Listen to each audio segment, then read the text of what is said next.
Cool. Don, am I good to get started? Okay, great. All right. So today we are going to be talking about pitching. So the first part of the course, we were kind of doing a broad overview of the different areas within Web3. So we looked at L1s, L2s, DeFi, CeFi, NFTs, the metaverse, and we also looked at future applications of crypto. And we also talked a lot about how to find a good idea. And so the progression of building a startup is you start, okay, you find a good idea, which I'm assuming all of you guys have great ideas now. Now the question is, how do you pitch this good idea?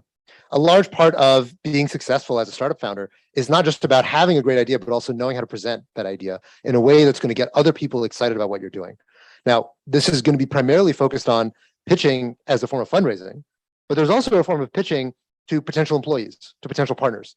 As a startup founder, you are going to be selling what you are doing all the time. And there are different audiences that are going to be hearing different versions of that pitch.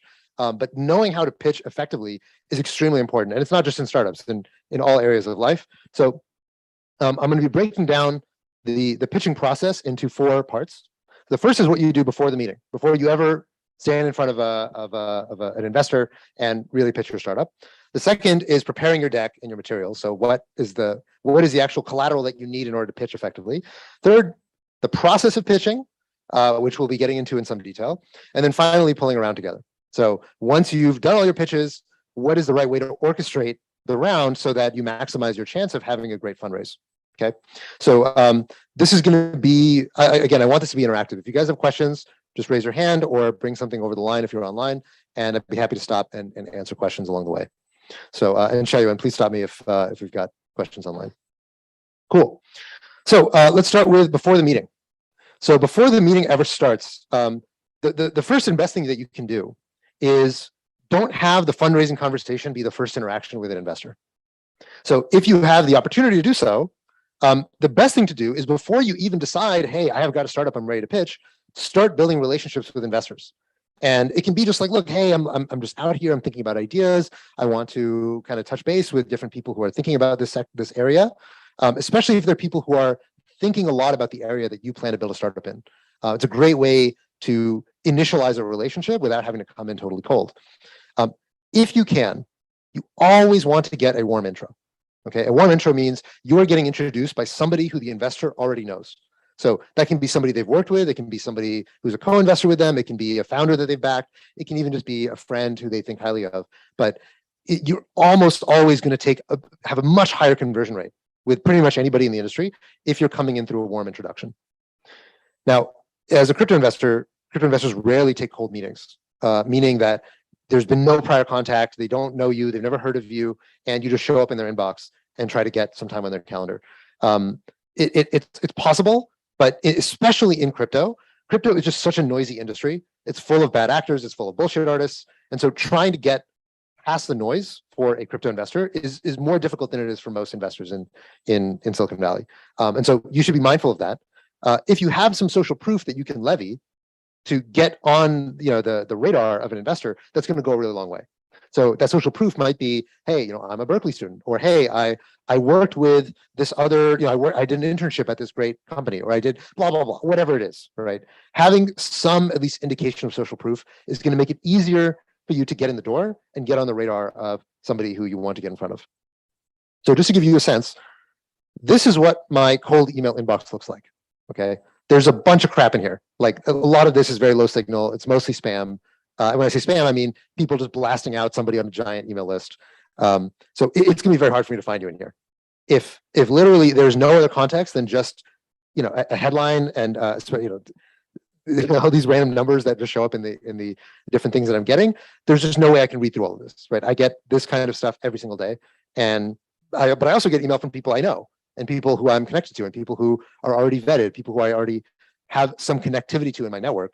And it's just not realistic for me to be able to spend my time going through random emails that I'm getting every single day. So your job as a founder is to cut through that noise, is to make sure that when you show up in front of an entrepreneur, in front of an investor, as an entrepreneur, you have a reason to be there and they're going to be inclined to take a meeting with you. So if you must go in cold, because not everybody has the relationships, not everybody has the track record, not everybody has the pedigree. If you must go in cold, use Twitter or some other form of engagement rather than a cold email. do something more dynamic. Okay, a cold email is basically the lowest form of effort to contact an investor that you could possibly have. Usually, if if you're contacting me through some other medium, you also want to personalize it, right? You want to make it seem like, hey, I've read your stuff. I've been reading what you've been tweeting or what you've been putting out, or I watched one of your talks, and this thing that you were talking about is really relevant to what I'm doing. I would love to talk to you about it, right? That kind of thing is going to go a lot farther than just you email your deck into my inbox and there's like some mail merge. It's very easy to tell when that sort of thing is happening. The other thing that you want to do is you want to canvas all the funds that could be a fit for your startup. So one mistake that a lot of first-time founders make is that they really just think about, okay, who are the most famous investors who I know, and I'm going to try to get on their calendars, right? And that very seldom is a good idea, especially when you're not coming in warm. So I'd strongly encourage you to try to get as much information as you can about all the investors in the space, especially investors who are particularly well suited for the thing that you're building. So there's a lot of databases out there that you can find that have a list of different funds, the principals at those funds, what their interests are, the kind of things that they've invested into. There are a lot of services that you can find that give you this kind of information. If you want to pitch your startup, I'd recommend you do that. Do your homework, build an Excel sheet, figure out exactly who it is that you want to be contacting and what their interests are, and go through it more tactically, but spend time on each individual person. You're going to have much more efficacy and much higher quality introductions if you spend time to really get the introduction right, as opposed to just spamming a bunch of people and getting a few very low quality meetings. So you want to have an idea, of course, what your prospective investor is into. So if you're a gaming company, check out gaming investors. If you look at their portfolio, you look at their Crunchbase history, you look at their blogs, you look at their writings, look at their tweets. That's going to give you an idea of the kind of investor they are and the sorts of things that they're interested in. So generally speaking, I strongly recommend you not treat this thing as just like a kind of spam problem, where I need to blast out this email to enough people and eventually I'm going to get meetings. You can do that, but it's going to be much more efficacious to kind of be a bit more curated and to be more thoughtful about the individual introductions you're getting. The meetings will just be higher quality and you're going to end up having more conversions that way. Okay. Any questions, by the way? What type of investor am I? I would say I'm more of an infrastructure investor. So I tend to invest into core technology, layer ones, layer twos, DeFi, things that are more technical in nature, the things that I tend to focus on. Obviously I look at all sorts of deals, but a lot of times if I see a deal that's not in that area, somebody else from Dragonfly will end up taking the lead on it just because it's just not where I spend the majority of my time. So most investors have some kind of specialization. That doesn't mean that they won't look at startups outside of that specialization, but if you are in their specialization, it's much more likely that they're going to take the meeting and have a lot more interesting stuff to talk about with you. Any other questions? Yes, we got an online question. I think we have a question in the channel saying, how do you usually ask someone for a warm intro? How do you ask someone for a warm intro? I would be straightforward, basically. So let's say that right now you're kind of pre-startup idea, and you just want to build a relationship with an investor. I would just tell them, like, look, I'm thinking a lot about ideas in XYZ.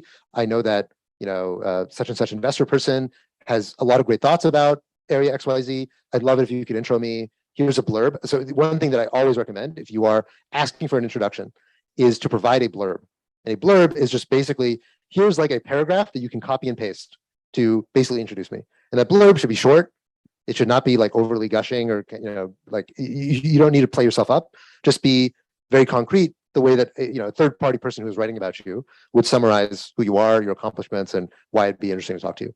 So generally speaking, when introductions are made, introductions are almost always, especially in Silicon Valley, they're what we call double opt-in, meaning that one person asks, hey, can you intro me to this other person you know? That person will say, okay, let me ask them. They will go to that person, they'll ask, here, this person wants to talk to you, here's the blurb, copy, paste. Do you want the intro? And that person will say yes or no. And if they say yes, then the introduction will get made, okay? You should not expect a non-double opt-in intro. That is just not a thing in most tech circles. Any other questions? Yes.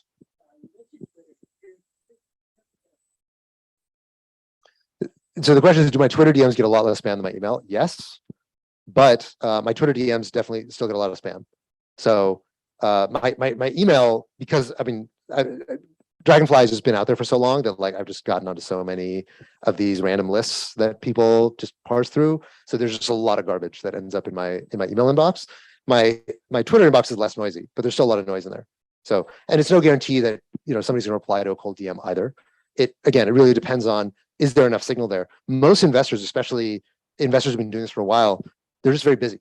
And so the practical reality is that you have to signal to that investor that it's worth their time to take a meeting with you. A lot of times, again, when you're thinking about, okay, where do I want to be at when I reach out to this person? Like if you reach out to me and you say, hey, Haseeb, I want to sit down with you and like talk through different ideas because I'm thinking about what I'd want to do in startup land. There's a very low chance that I'm going to be able to take that meeting with you because I'm just really busy, right? I have all these people who have pitches right now that need to take meetings with me. Whereas somebody who's earlier in their career, somebody who's more junior, or somebody who's just got less of a profile, it's more likely that they'd be willing to take that meeting and say, hey, I'm willing to, cultivate this relationship with this person on the off chance that maybe they build something really interesting. So you want to be mindful of that. The more high profile somebody is, almost always the busier they are. And the harder it's going to be to get their attention unless you have a very concrete, here, I have a startup, here's the pitch, let's go. Yes.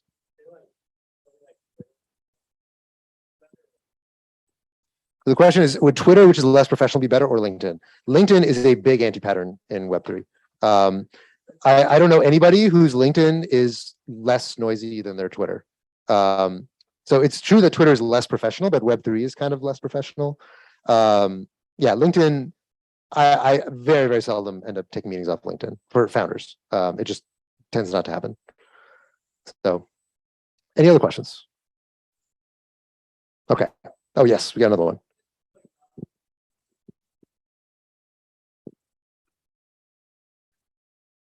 For non-Web3 startups, is LinkedIn still applicable, or is it still noisy? I'd say for non-Web3 startups, LinkedIn is applicable. It is noisy, right?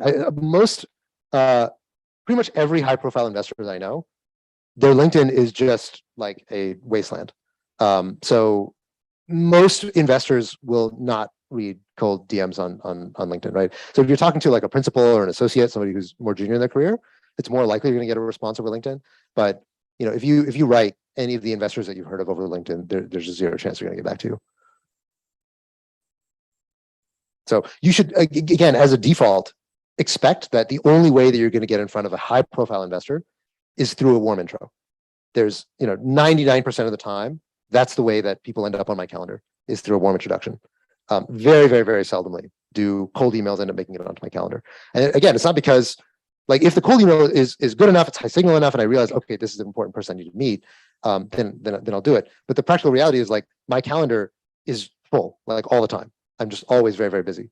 And so I need lots of signal in order to understand why I need to cancel this meeting in order to take this other meeting that this person wants to throw on my calendar, right? That's the reality for a lot of investors who are running large funds. Yes. Yeah, maybe especially investors that are quite new to the space try to spend all their time at these conferences to meet young founders or go to hackathons. Mm-hmm. Do you think this is worthwhile, or is it worthwhile for founders or worthwhile for investors? Maybe teenagers holding stuff. Okay. Young founders going to events or conferences to meet potential investors. Do you think it's like worthwhile for both sides? Yeah, it's a good question. So the question is it worthwhile for founders or for investors to go to conferences in order to meet each other and get potential chances to get ins? I would say yes. I think a lot of conferences are high signal. Most conferences are not. Most conferences are a lot of people just there to sell something, or just people who are brand new to the industry and just want to learn. So I go to maybe 4 conferences a year, maybe 5 conferences a year.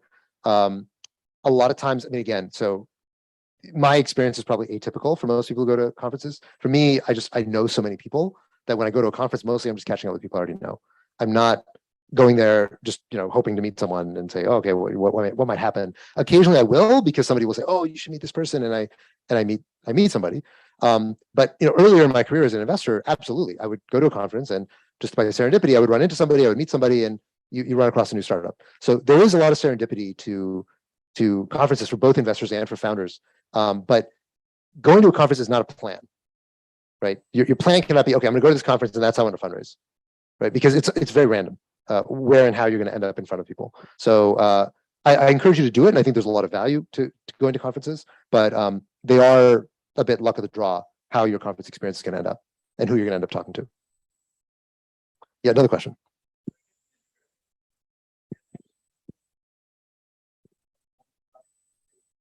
I know a lot of people who know, I just like tell them, yeah, I need to be perceived, and I'm like, can you please introduce me? So like, is that unprofessional or is that fine? Like, if I'm not there, you say like they just tell me about, like they're meeting you, I'm not directly in that space at that point, like they just like mention me or something like, oh, can you check this guy, you know, like, Yeah. So the question is, if you have friends who are connected to the person you want to talk to, would they be able to kind of drop this person's name and say, hey, you should meet with this person or whatever? Yes, I mean, that's basically what a warm intro is asking somebody who already has a relationship with this person to make an introduction. It sounds like what you're asking is like a very, very lukewarm intro where one person doesn't really have an outstanding relationship, but they have a weak relationship with someone. And is it okay for that weak relationship, make an introduction? Generally speaking, you should expect relationships to be kind of transitive, meaning that if you have a weak relationship with somebody, a relationship that they introduce to you is going to be even weaker than that, right? So there's some sort of efficiency loss the farther away the introduction is. So if somebody, let's say that there's somebody who I met and I don't really know very much about, I just met them for like 30 minutes, and they say, hey, you really got to meet this guy. Well, it's like, unless I think very highly of that person, I don't really know anything about the quality of the introductions they're going to make. The reason why warm intros are so valuable is because you're basically pre-vetting yourself with somebody who already has that presumption that, okay, this person knows what they're talking about and they're going to introduce, high quality people. So again, it's better than nothing to have, okay, this person is like an acquaintance, and this acquaintance is, offers, hey, you should talk to this person. I would never have somebody say, you should check your email inbox, right? Like a lot of things, and this is maybe just like a fine bit or a very small bit of, let's say, I don't know, email etiquette, but emails very often go unread, especially when you're interacting with busy people. It's very, very common that emails will just go unread, and then somebody just says, look, I'm not going to get back to this person, archive, never think about it again. And so I would strongly encourage you not to have your feelings hurt if somebody you're reaching out to doesn't respond to your email. Don't be like, I can't believe you. You should just be like, okay, cool. I didn't get through to this person this way. I'm going to meet them again. I'm going to say, hey, great. Oh, I'm glad I finally got a time to chat with you. Blah, blah, blah, blah. Right. You don't need to mention the email. You don't need to talk about the email. You don't need to be like, I really wish that you'd responded to my email. And when, if you're trying to get another intro, like, you don't even need to mention the email. Just say like, hey, can you introduce me to Hasib or to, Chris Dixon or whatever. And when you do get the introduction, like the introduction will be, this person is an awesome guy and you should chat with him. That's it. Cool. Another question in the back.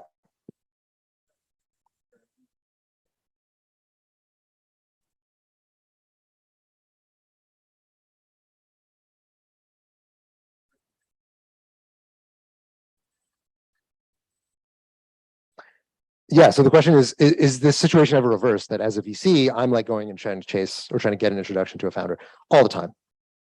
So it's a two-sided street, right? Like, this might sound like, wow, the VCs have all the power. But as a VC, I'm constantly looking for, okay, what's the new hot startup that I want to be talking to? And I want to be in the flow with those people. A lot of times those people don't know me, and I need to get an intro. I need to get somebody to vouch for me and say, hey, Dragonfly Hasib is cool and you should talk to them. So absolutely, it's a two-way street. So, okay, let's keep going. So what else before the meeting? So one thing I very strongly recommend, practice pitching on your friends or advisors before you go and do your first, before you do your first pitch to LPs. Now, the reality is that most of your friends, and especially most of your advisors, are going to suck at giving you feedback. It's very hard to get honest feedback from most people, especially people who like you. If they like you, they're not going to want to hurt your feelings. And I guarantee you, your initial pitch is going to suck in a lot of ways. So I very strongly encourage you to, one, find the cruelest friend you know, the one person you know who's not going to bullshit you and is going to be very honest about the things that you do wrong, and to prep them and basically say, look, I want you to be really just extremely brutally honest. I want you to hurt my feelings. I want you to pretend that we're not even friends. I want you to pretend like you hate me and pick on every little thing I do wrong. Okay. If you don't do that, I guarantee you they're going to give you crappy feedback. So practicing pitching on your friends is a really great way to just kind of get your muscles loose and get some practice with pitching. The second thing I'd also recommend is pitching on video. So if you just record a Zoom, you can record a Zoom just by yourself and just practice your pitch on the Zoom call, and then save the recording to your desktop. Wait a day, because if you watch it immediately, you're going to feel like, wow, it was pretty cool. Like I really nailed that. If you watch it the next morning when you don't really remember what you just did, you're going to be like, wow, that's so cringe. Like all these things I did wrong. I waited too long. I paused here. Why did I phrase it that way? And you'll find all these little things that you did wrong. So it's a very common phenomenon. If you watch it back right after you do it, very good chance you'll be like, yeah, that was the right way to say that. And the next morning you'll be like, why did I say it that way? So strongly recommend, maybe do it like once a day. If you're in pitching mode, is just do a quick pitch, record it, next morning, watch it again and be like, wow, I should not have done it that way. Take notes for yourself and then record it again and check it again the next day. Okay, let's talk about deck. Any questions before I move on? Okay, talk about deck and materials. So pretty much every presentation that you're going to do is going to be with a deck. So a deck means like a PowerPoint or a keynote or whatever. So in your deck, you need to tell a story. If you're raising a seed round, narrative is everything. Okay. If you're in a seed round, generally you don't have numbers, you don't have any hard data, you don't have cohort analysis, you don't have any of that stuff. All you really have is a story. And so your deck should be about telling that story in the most effective way possible. You want to keep your deck short, shorter than you think. Most people, especially first-time founders, make their decks way too long. Like your deck should be less than 20 slides, ideally no more than 10, 11, 12 slides. So it's generally very hard for most people to do that. But if you can do that, it shows that you understand what is it about your startup that's interesting, and you can explain it easily. Almost always, and I think I told you guys this previously when we talked about how to find a good idea, generally speaking, good ideas are easy to explain, which is somewhat counterintuitive, but it's almost always true. You want to keep your slides simple. You want to keep your slides uncluttered. One of the most common things that I see in slide decks that is just a big mistake is having way too much stuff going on, way too much small print, way too much text, way too much explanation. You don't need any of that stuff in order to convey effectively your ideas. Okay, a slide deck is not meant to be the pitch. A slide deck is a visual aid alongside your pitch. It is there to augment your pitch, but the slide deck will not be pitching for you. You will be pitching. And ultimately, you're not pitching the slide deck. You're pitching yourself and you're pitching your startup. So think of your slide deck as being this ancillary thing that's kind of playing support. It looks pretty, it's easy to understand, and it helps you to structure the way in which you are going to tell the story. You also don't want to put any math on your slides unless it's extremely simple. So this is a thing, it's less common these days, but back in 2019, 2018, a lot of people would just put a bunch of math bullshit on their slides in order to look smart. So this is less of a problem these days, but it's another thing that I feel like is worth mentioning. You want to craft your deck as though your audience is stupid and easily distracted. Okay, that is what you should be thinking about. You want to think about you're pitching 12-year-olds and they're on Adderall, right? So what does that mean? One, it means that your slides should use very simple language. They should use very large text. They should be very easy to scan. And then second, if somebody falls asleep and wakes up in the middle of your slide deck or is just on their phone and they look at, okay, wait, sorry, what was I doing? Your presentation should still make sense. So you don't want to have too much context dependence for your slides. If I drop into any slide in your presentation, I should be able to get back on the train, okay? Because one, investors are busy, investors are tired, investors are whatever. Doesn't matter what they are. The point is that a lot of investors, their mind will just start wandering because they're thinking about something you said, or they're looking up your LinkedIn while you're talking, and they're like, "Oh, okay, this person went to blah blah blah. Okay, their birthday's cool." They look back up and they're like, "Oh crap, I missed a couple slides." You don't want them to be lost. Okay, so just practically speaking, again, think of your slide deck as a tool that is augmenting your pitch. It is not your pitch. You are the one pitching, and if you want to make sure that investors feel like they're on board the whole time, that means each slide can stand on its own. Cool. Okay. Don't spend half the deck explaining how cool crypto is or how crypto is going to change the world. Okay. Anybody who you're pitching is already all in on crypto. Okay. They're willing to do crypto startups, otherwise they wouldn't take your meeting. So you don't need to sell them on crypto. They get it. They're all in. High level, there are 5 things that I want to know that you need to convey in your pitch. And there's not that much else you need to convey. Okay. The first thing is who you are. As a founder, especially in the seed round, I'm backing you. So I need to know who you are, how you think, what you're about. Second, I want to know what you're doing. Okay. You'd be surprised how difficult it is for people to just explain and just say immediately, clearly, and simply, what are you doing? Okay. If it takes 5 slides of you like setting up like creator economy and this thing and how crypto's changing the world, it's like, what are you doing? Tell me what you're doing. Don't make me sit there and wait or like try to guess from your intro what it is that you're actually doing. Third, tell me why your startup will work. Okay. I want some insight, some story, some edge, something. Tell me why this is going to win. Fourth, tell me why it'll change everything. Why this is going to be big. Why I should care if, okay, maybe you're going to build some NFT marketplace for blah, blah, blahs. Why is it going to be a big deal? I want to have some intuition. You need to tell me a big story about why this matters. And then 5, what you want from me. So, how much you want to raise? What are you looking for from investors? Like, be very, very clear about what you want as a founder. If you don't tell me that, then I have to guess, or I just have to ask you and kind of pry it out of you what you're looking for from this pitch, from this conversation with me. Okay, so here's some things you don't need in a deck. You can have them, but you don't need them. The first thing is a monetization plan or a token model. Okay, if you're in your seed round, you don't need to know yet how you're going to make money or how your token is going to work or any of those things. Look, it's nice to know that you've thought about this, but you don't need a concrete answer yet. You don't need to commit to anything yet because it's still early. The main question at the very beginning in the seed round is, are you going to solve a problem? Are you going to build something valuable? How you extract value from it can come later. It's nice to know that you've thought about it, but you don't need to commit to anything in order to get investors. Okay, it's important that you understand that. And if anything, having a premature commitment to a particular strategy oftentimes is a turnoff to investors because they're like, why are you fixated on this right now? It's way too early for you to decide, well, my token is going to do this, this, and this, and I'm going to sell this much of it. I'm going to do blah, blah, blah. And then it's like, okay, you don't even have a product yet, right? Maybe think about building a good product and then we can talk about a token. Second, you don't need to know the valuation, okay? You do need to know how much money you're raising, but generally speaking, the market is going to determine your valuation.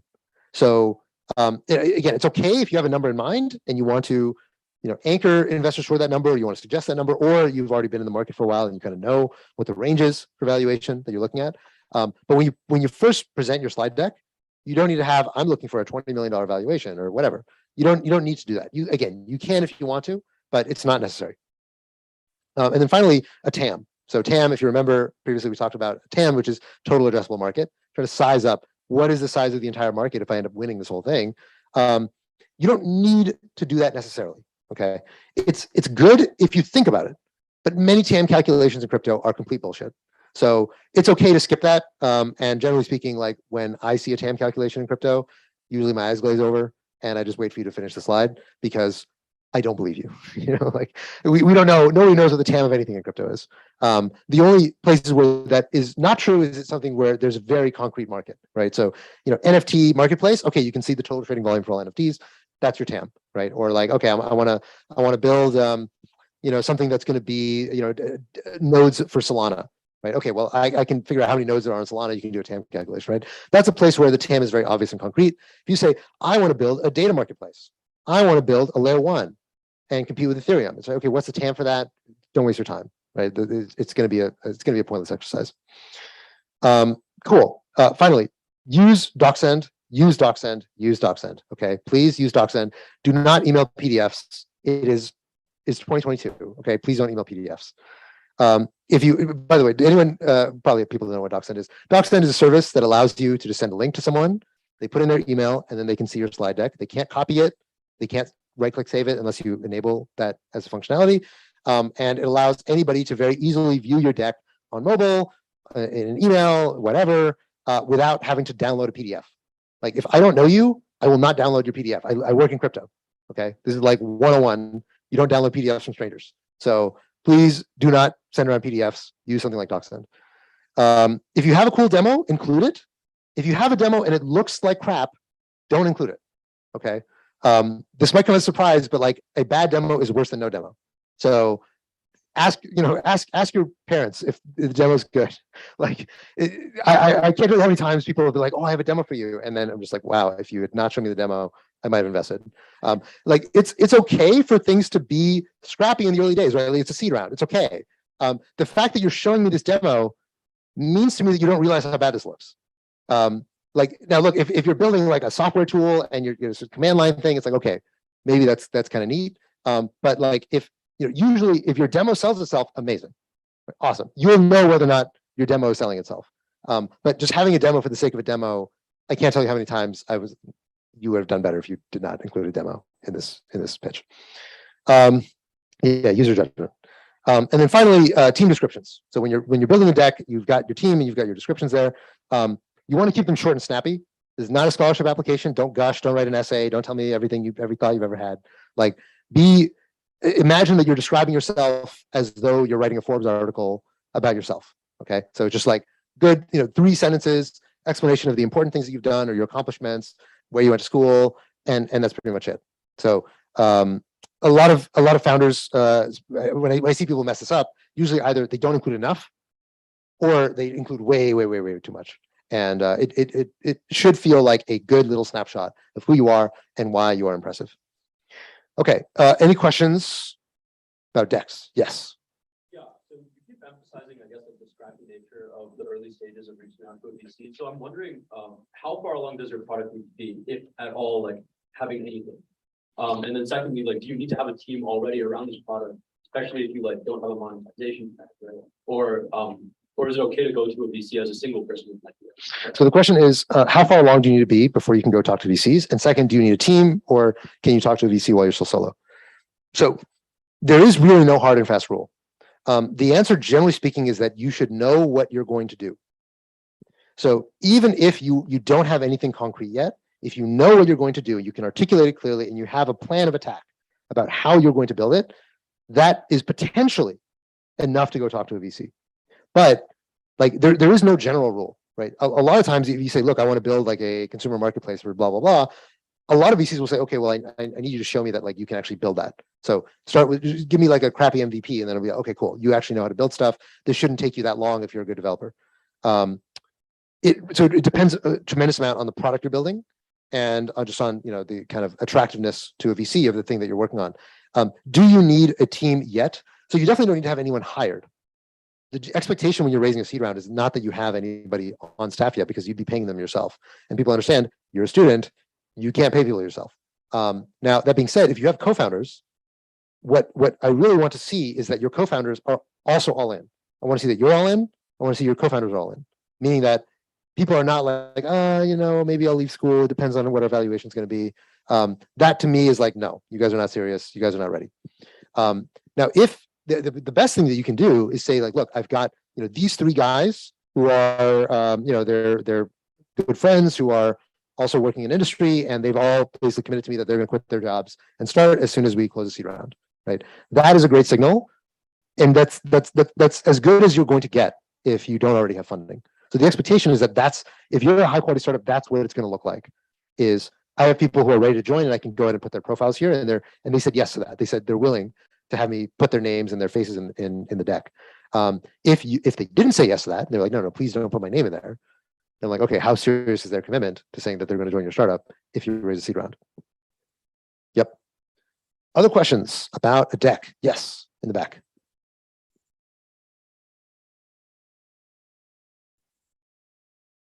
So the question is, if you're going to raise a seed round, what is your advice on going to VCs versus going to angels? So both are good. Generally speaking, and we'll talk about this when we talk about kind of how to construct a round. So angels, so for those who are not aware, so an angel investor is basically an individual investor, generally writes smaller checks than most VCs. There are VCs who write very small checks. There are angels who write very large checks. So it's a little bit of a continuum. But most of the time, an angel investor is going to be writing fairly small checks. So they might write like, 20K, 25K, maybe 50K checks, 100K checks on the high side.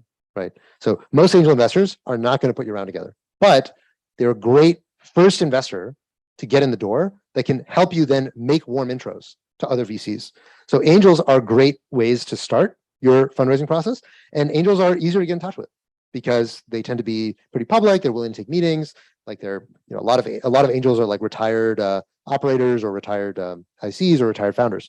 So it's easier to get on the radar of an angel than it's going to be to get on the radar of a big VC. And very often, for us, a lot of our cold referrals come from angels who we know and we trust and we've done a lot of deals with. So I think angels are a great place to start, but there are also a lot of VCs that write smaller checks. And those VCs that write smaller checks, again, they're easier to get in touch with. and they're spending a lot of their time thinking about where can I find, aspiring Berkeley students that are building cool stuff in Web3. They're much more likely to take a meeting. So, a fund like Dragonfly, we're a pretty big fund, right? We're a $650 million fund. Usually our minimum check size is like $2 to $3 million. So that often means that, a very early seed round might just be too small for us to even write a check. If we did, we do the entire round. So the same thing is going to be true, for example, for Andreessen Horowitz. A16Z, Andreessen Horowitz, they're a really big fund. Generally speaking, they can't write very small checks. So they're going to be very unlikely to take a meeting with you unless they come, unless an angel is basically telling them, look, you have to take a meeting with this person. Other questions? Yes.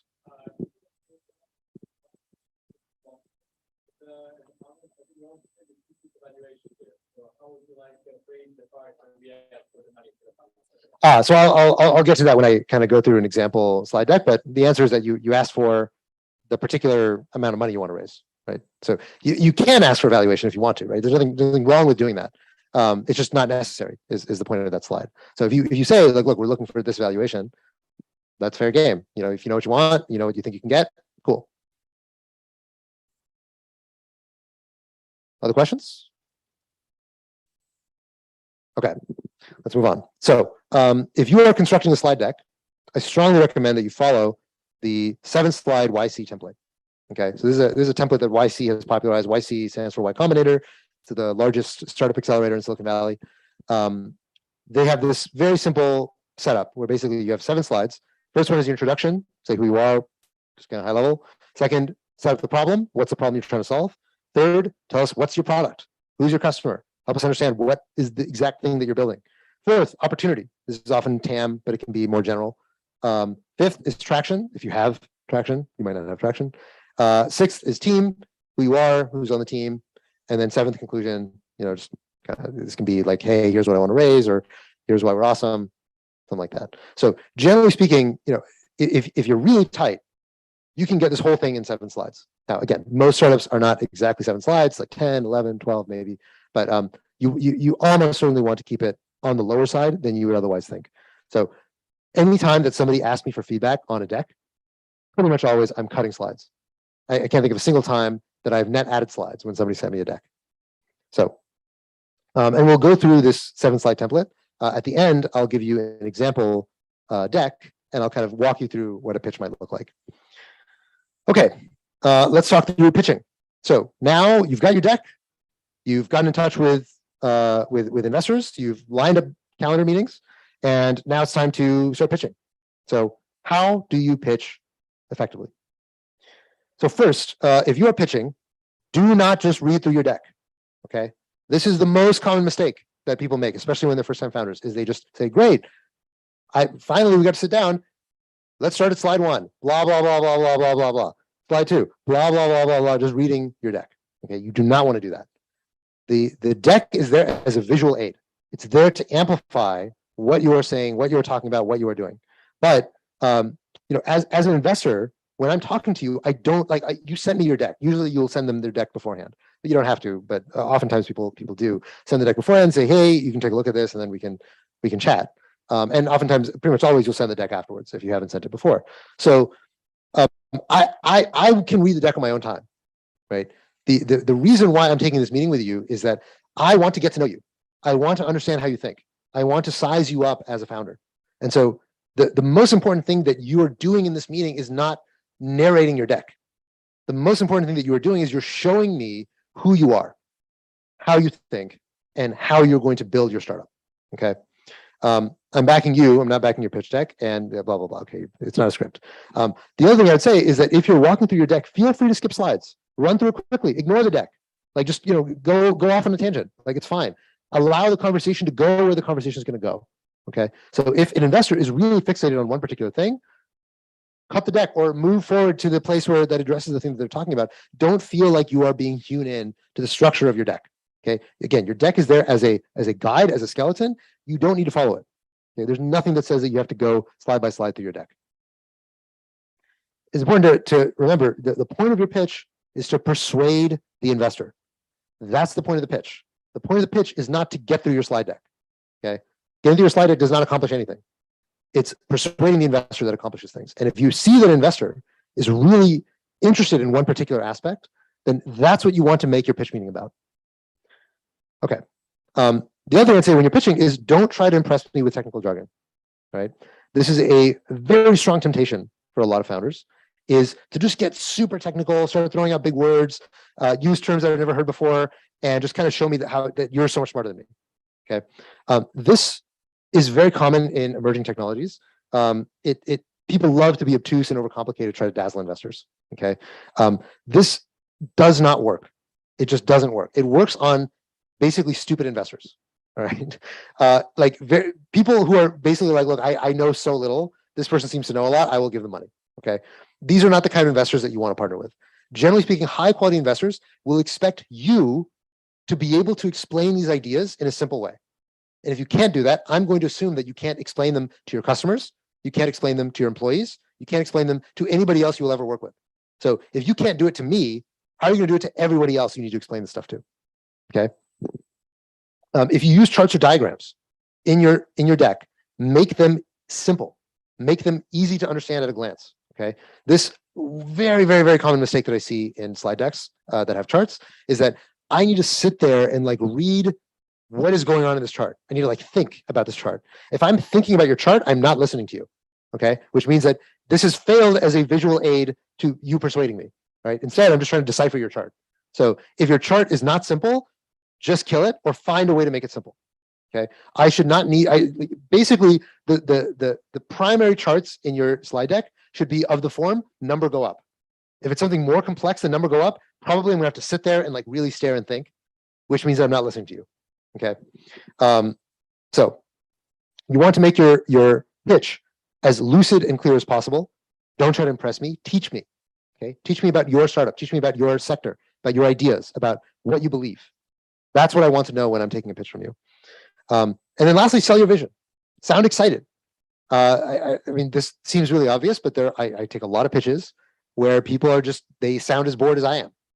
And that makes it very, very difficult for me to just feel any energy from you, any enthusiasm from you, right? Again, I'm not just asking the question in a vacuum of, is this particular idea going to work?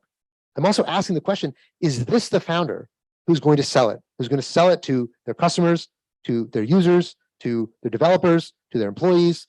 There's a lot of people that you need to sell. I'm just the very first one. And your ability to sell that vision is extremely important to be able to get people on your side. Okay, the other thing I'd say, so you're actually in the pitch, you want to be mindful of time, okay? You've set aside some meeting with an investor for 30 minutes, 45 minutes, for an hour. Make sure that you're pacing yourself, right? Don't just get caught into this rhythm and say, oh crap, well, I ran out of time. Hopefully you can run long. Usually investors are pretty, they're often back to back with meetings. So be mindful of time. Sound excited.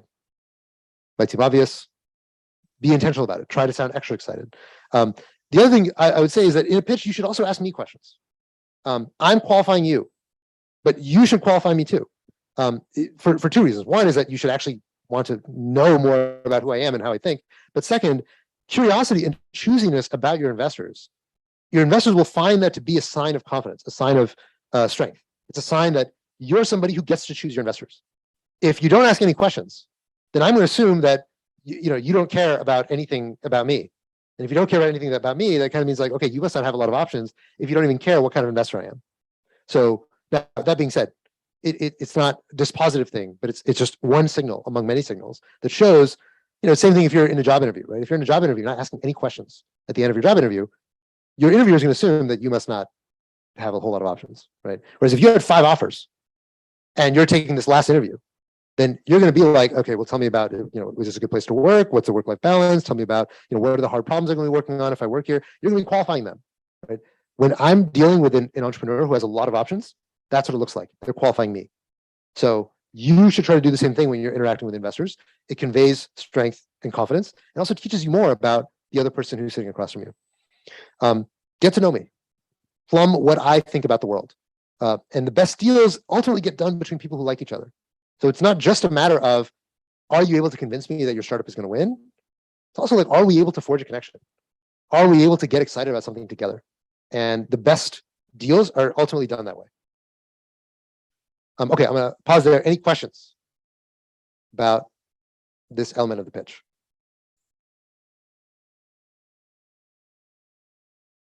Yes. So the question is, what kind of question can an entrepreneur ask an investor? The answer is any question you want.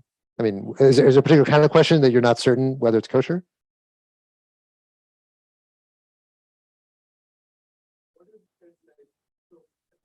An entrepreneur is trying to judge like what an investor has to offer, Mhm. right? So the investor probably has already done the research that this investor, like the entrepreneur has done the research that this investor is good with marketing, or this investor would be able to get the connection. So how could you just give some examples of questions? Yeah, so some examples of questions that you might ask a investor. You might ask them, so look, tell me about how you support your portfolio companies. You might ask them, hey, give me an example of a portfolio company you worked with recently and what you guys did for them. You might ask them, tell me about your process. Like, how long does it generally take you to make a decision? How do you guys get to consensus? If I work with you, are you going to be the partner on the deal? Is somebody else going to be the partner on the deal? Who am I going to be interacting with?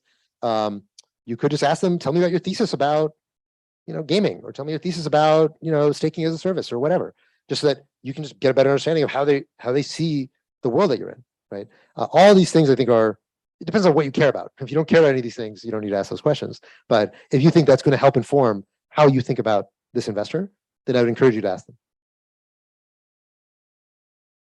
Any other questions? Yes.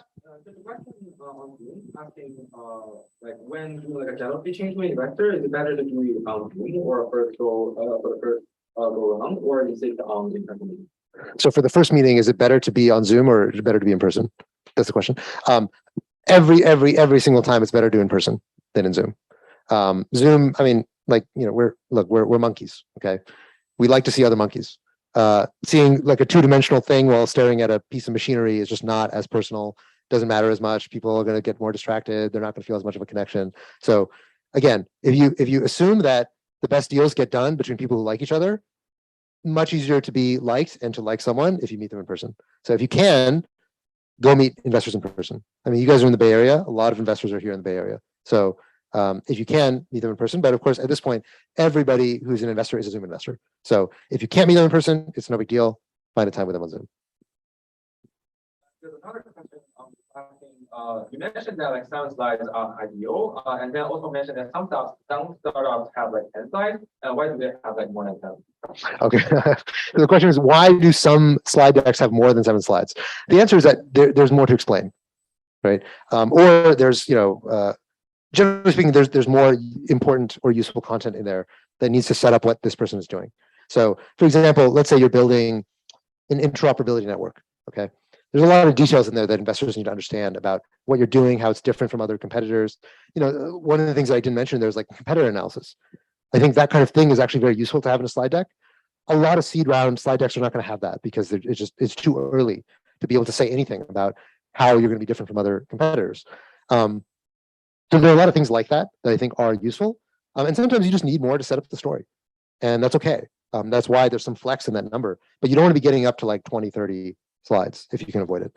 But look, if you're raising a Series A, a Series B, a Series C, a Series D, you need to have more slides in there because there's a lot more data to go through. There's a lot more kind of hard stuff to churn through in a later stage deal than there is in a seed round deal. A seed round deal, again, is mostly about the story. It's mostly about you're telling me a narrative about what you're going to do and how you're going to do it. Another question. Yeah, like what's the trade-off between, let's say, ask the question during the pitching and maybe after the pitch? So the question is, should you ask questions to the investor during the pitch or after the pitch? I generally encourage to do it at the end of the pitch. So you're done pitching, you tell, I'm building this, it's super cool, the valuation or how much I want to raise, blah, blah, blah. They ask you questions, they dig into certain things, and then you say, cool, I'd love, if we have some time, I'd love to ask you some questions as well. Can you please tell me about your blah, blah, blah, right? That's kind of the way I'd structure it. And that's usually, 90% of the time, that's how these meetings end up going when entrepreneurs end up asking questions to investors. Good? Anyone else? Okay, let's move on. All right, so now I've talked a lot about kind of some of the high level dynamics around pitching.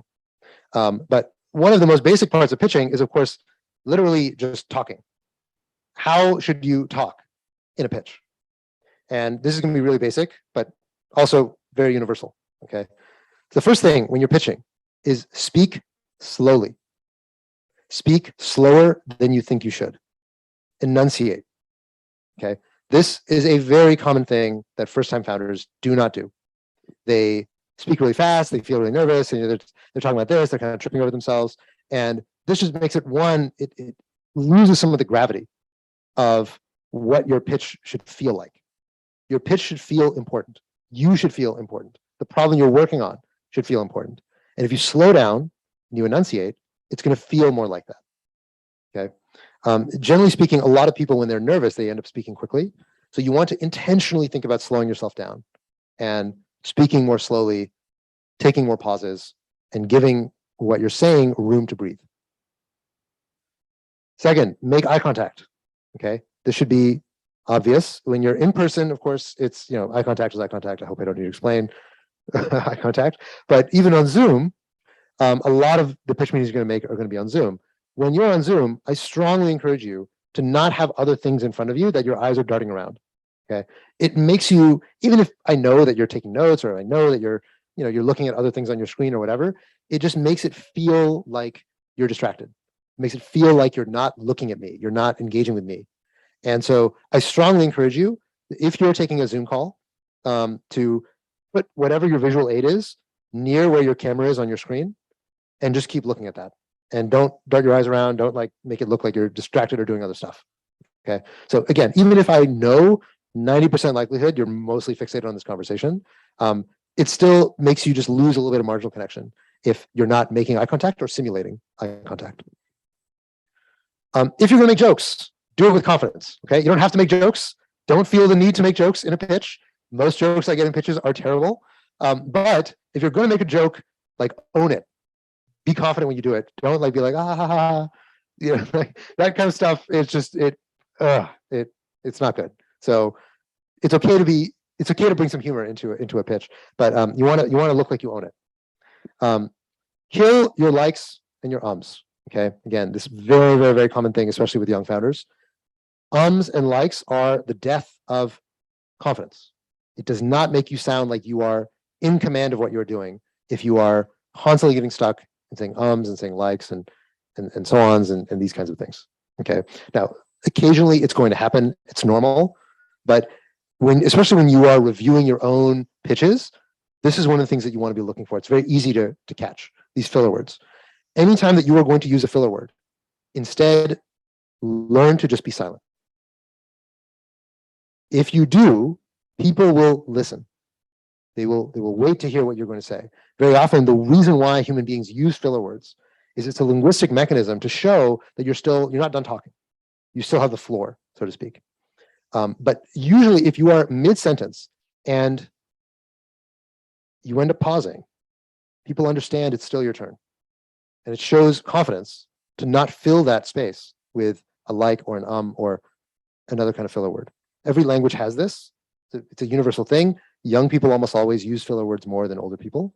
It is generally going to be to your benefit to minimize that feeling that comes across when you use a lot of filler words. Be concise. Use simple words. There's no need to use fancy terminology, especially when it's not even technical. Right? So a lot of people, again, in a pitch, they have this strong feeling that they should try to show how smart they are. That's not what investors are looking for. They're not looking for you to demonstrate how smart you are. They're looking for you to demonstrate that you can connect with people and explain things. That is the most important skill when you're starting something new. So show that you're good at communicating by being concise and speaking simply. Give direct answers, okay? This is a very common way that startups kill themselves in a pitch. If I ask you a question, what is your plan about adverse selection for the customers that are going to come into your marketplace?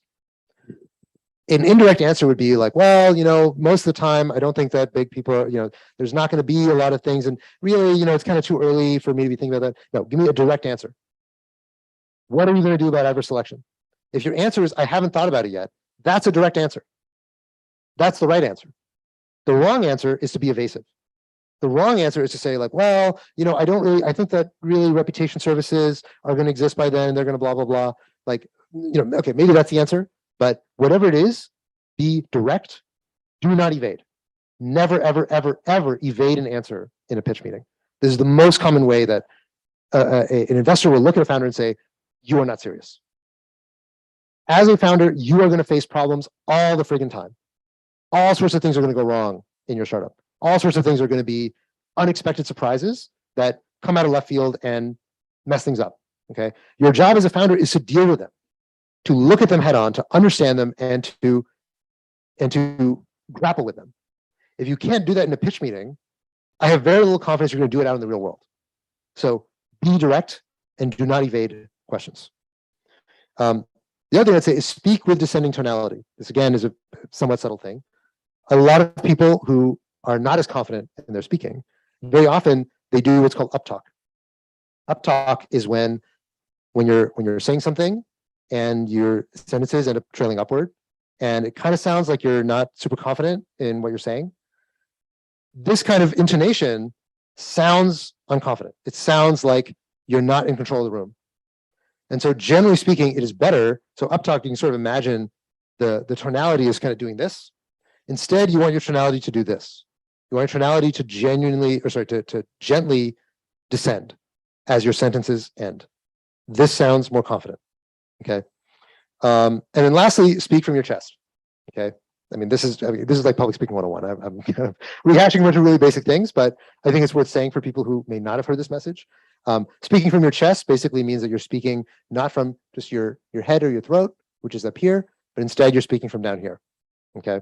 So again, this is something that you're not going to learn overnight, but as you are practicing your pitching, it's a great opportunity to work on these things, because speaking and being heard by groups of people is something that you're going to do all the time if you're a startup founder. So it's something that I encourage you to work on, especially for the purposes of your pitch. Questions on this? Anyone? Okay. All right, let's talk about, you're past the pitch, you've got slide deck, you did the pitch, you've talked to a bunch of investors. Now, how do you actually orchestrate pulling the round together? So the first thing is that you want to look busy. You want to look like you're in high demand. Signaling when you're pulling around together is half the game, okay? Usually what happens is that you will pitch a bunch of investors. A lot of those investors will say, oh, I mean, this is kind of cool. I kind of like this person. It seems interesting. But they're going to sit around, because investors are monkeys. Investors will sit around looking at each other and be like, okay, are you going to, do you want this? Do you want this? Do you want this? Okay, I want it too. That kind of groupthink, very, very, very common among investors, right? Think about it like food. Like if you got a plate in the middle of the table and nobody's going for it, everyone's kind of like, why is nobody going for that plate of food? It must be not good. Or like maybe there's some weird, maybe it's uncooked. I don't know what's going on. But if everybody is reaching for the plate of food, then everyone else is going to start reaching for the plate of food. And all of a sudden, everyone is fighting over this plate of food. Okay. That is exactly how investors operate when it comes to startups. So you want to look like you are the most delicious plate of food out there. And so how do you do that? First of all, you look like you're busy. Okay. This is seemingly obvious, but some people just don't know how to do this. Look busy. If somebody says like, hey, I'd love to chat, don't say, great, I'm free in 5 minutes, or like, I'm free the whole entire day, right? I mean, sometimes people do this and it's just like, okay, well, I can tell you're not busy. So, it doesn't take a lot to say, hey, I have some time tomorrow, here's a couple slots, right? Okay, that looks like you've got stuff on your calendar, people want to talk to you. The second thing is you want to build an impression of scarcity, okay? There's a lot of different ways to do this, but just in the way you communicate about your round, just say like, look, I'm chatting with a lot of investors, and I really want to make sure that I find the right fit. Okay, that gives one the impression of scarcity. It looks like allocation in your round might be tight. Not everyone will get to eat this plate of food, right? Whereas on the other hand, you say, I'm just really looking for somebody to invest. That really sounds like this is a very abundant deal. There's a lot of room in this round. I can decide whether or not I want to take some. That is the opposite impression you want to be giving to investors. You want to be giving the investors that this is a scarce resource. My round is in high demand. If you want it, you better act now. You better prove yourself to me. You also want to be choosy with who you let invest, right? And this is kind of an obvious thing. If you don't have any choosiness about your investors, it signals that there's a lack of demand or a lack of experience on your part. Neither of them are good signals, right? Same thing I said with like a job interview. If you're not asking any questions, if you're not qualifying anyone, it looks like you don't have any options. So show that you have options. Lastly, if you promise something, your word should be your word. Your word should be ironclad. Okay. if you're a startup founder, you're playing in the big leagues now. These are iterated games. Investors talk. Reputations last a very long time.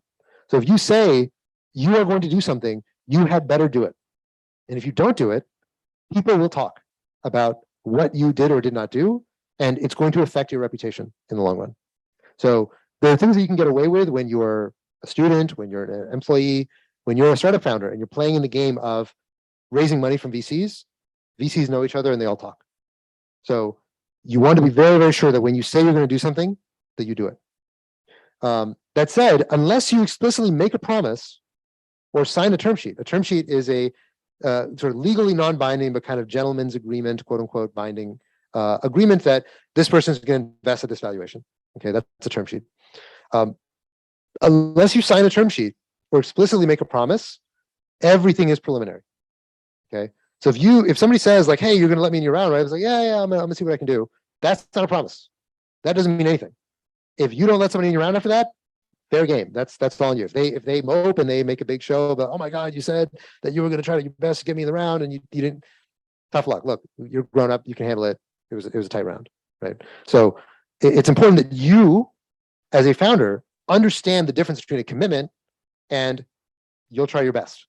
Okay, if it's a you'll try your best. If somebody's throwing a hissy fit about not getting into your round or not doing this or that, you understand they're trying to manipulate you, or they're just genuinely upset for some other reason, right? Which is fine. People can be upset. But if somebody's telling you, "Hey, you signed this term sheet and now you're going to this other founder," that is not okay. They're right. That is not okay. That is the kind of thing that is going to come back to haunt you. So it's important as a founder that you be calibrated. Just because an investor is upset doesn't mean they're upset for a legitimate reason, but sometimes they are. So if you're in doubt, ask your other advisors or other people who who are investors who can help you calibrate. Did I make a commitment here, or am I good to renege on this thing that I insinuated to this person? Okay, let's talk more. Now, when you are pulling around together, generally speaking, you want to think about pipelining, right? You want to reach out to the investors you're less excited about first, so you can get some pitching reps in, right? Very likely early on when you start pitching, you're at your worst. You have very little practice. You're going to mess stuff up. That's okay. You want to do it in a relatively low stakes way when you're starting out. Then over time, go after the dream team, right? The people you really would love to have in your round. You want to contact slower moving investors first. So the bigger they are, the older they are, generally speaking, the slower they move. So if they move slowly, contact them first. Again, think about pipelining, right? Angels or small firms can move fast. Big firms move slowly. So that's the rule of thumb. You also want to be timely in your communication. This is a very common mistake that I see, especially in first-time founders. A lot of times people will say like, "Well, I don't want to give them an answer yet because I don't know what I'm going to do," or I'm still not decided about whether I want to take their money. I want to wait for this person to get back to me first, so I'm not going to say anything. This is a bad idea. Generally encourage you, even if you're not going to give them an affirmative answer, tell them, "Look, I can't give you a response right now, but I will in X many days." Okay, be communicative. This counts as communicative, right? It's not giving them an affirmative response of yes or no to their request, but it's at least letting them know you're still in control of this process. You're still communicative. You're not just stonewalling them. You didn't just disappear. Okay. And lastly, pursue a strong lead, meaning a lead investor. So strong leads are pretty much always better than party rounds. So for those of you who are not aware, there are basically two kinds of round constructions. One kind is what's called a standard lead. And a lead means that there's one investor that is going to take the majority of the round. Usually they take at least half the round. Sometimes they take more. And that means, like, let's say you're raising $4 million. A lead investor might invest $2 million or $3 million into your $4 million round. That lead investor is going to be the one who sets the terms. They're going to do the negotiating. They're going to bring in other co-investors very often. Oftentimes they will ask for the right to decide who does and who doesn't get into the round. So in a lead investor situation, generally speaking, they're going to have a lot of ownership and they're going to take the lead on the round. Okay, and often means they're going to be very committed to you. In a party round situation, this is the opposite. A party round is like, okay, we're raising 4 million, and there are going to be 6 people who each put in 500K. Okay, that's called a party round. That means that there is no one clear person who really has ownership here.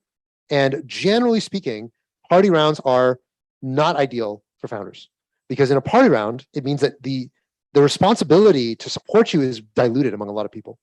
And that usually means, one, that each individual party is less incentivized to actually pull out the stops and really devote a lot of resources, unless they're very small funds, right? So if they're very small funds and 500K is a meaningful check for them, then actually a party round might be great, because now you have 5 funds that are really dedicated to working with you. But more often when you do a party round, it means that no individual person was that convicted. Each of them was like, look, I'll put some money in, but I'm like not totally sure I want to like go all in on this thing. You'd much rather be working with one investor who's going to dedicate resources and is committed to what you're working on. That is almost always the best setup. And the best and most competitive rounds, almost always they end up in a lead structure, not in a party round structure.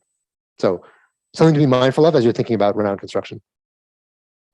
When you are pulling your round together, you want to know how much you need to raise and what you're going to be spending the money on.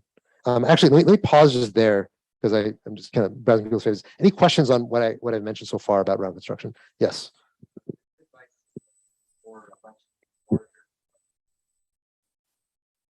Angel. You say the same advice applies because don't after angel thinking. So if you're only going after angels, right? Let's say you're trying to raise a few $100K, then in that case, very unlikely that VCs are even going to be writing you a check. So this would be more something for that would be like a pre-seed round. This would be more for your seed round or for your Series A. Other question? Yeah, I was wondering, as a round-up starter, what incentive you would have to give a lead investor control over who else gets led to that round? Even if you already have an investor that's really excited, then they're already all in on that idea. So what are you really gaining by giving them more control over the finances? So the question is, what would be your reason for giving the lead investor control over who gets into the round? Generally speaking, this is a negotiation point. So it's something that a founder wants control over, and the investor also wants control over. So anytime that you have a zero-sum thing like that, it's a negotiation. So it's just a question of like, one, very often it's like, look, I really want this person in the round. Are you cool with them coming into the round? Usually most investors are not that picky about who does and who doesn't come in. But sometimes it's like, look, there's this one fund that I really want to give like $1 million out of this $4 million round. And they're like, no, we think that that's a dumb idea. And we don't think that they're going to add that much value. We'd much rather you take in angels or take in strategics or whatever. That's usually, if that ends up happening, that's what it looks like. Most of the time though, a lot of VCs will think it to be standard. The VC gets to decide who goes into the round, because that's going to be the people that they're sharing responsibility for the startup with. So now that being said, again, if you feel strongly about it, a lot of VCs will yield, especially if you kind of put up a wall and say, look, I absolutely have to bring this person into the round. But most of the time that's negotiated on a one-off basis, as opposed to negotiating in the term sheet. I get to decide who's in the round, not you, right? Usually instead it's just like, okay, yeah, you decide who's in the round, but like, I want these 3 people in. Are you cool with that? And they'll say, yeah, cool, it's fine. Yeah, another question. Had many investors fight on debt. You finally find this one investor who's willing to roll the dice on you. You mentioned scarcity a lot. How much do you play with that a little bit versus just committing to them immediately? How do you kind of like play those that kind of poker? Yeah, so the question is, let's say that you're in a situation where you don't have a lot of investors biting. How do you signal scarcity, or should you even signal scarcity, or should you just shut up and take it and just say, great, be grateful for the deal you have? Look, I would say at the end of the day, signaling scarcity is a concept that applies in different ways in different situations, right? So you described it as a poker game. I think that's exactly the right way to think about it. In a poker game, there's always a way to play your hand that looks stronger and looks weaker, even while making the same moves. And generally speaking, you always want to play your hand in fundraising as though it looks stronger, even if you're making the same moves. So your move might be, I'm going to accept this check from this investor, or sorry, I'm going to take this check from this investor and just end my fundraising process. And I'm only going to have one investor in this round, right? But you want to convey that as though you're not like giving up on a round, or you're just saying, oh, thank God you're the only investor that came to me, right? Like there are ways that you can do that look weak. And there are ways that you can do that look strong and say, I'm really glad that you get what I'm doing. I was thinking about continuing to fundraise and talking with other VCs, but honestly, I feel like there's perfect fit here.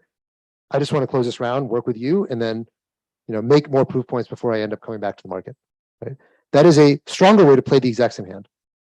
That would be the way I'd answer that question. It still shows an abundance perspective, abundance mentality, without necessarily playing games around, oh, well, I don't know if I'm going to let you in the round, blah, blah, blah. You don't have to do that in order to, at the margin, show strength. There's a question in the back. Yes.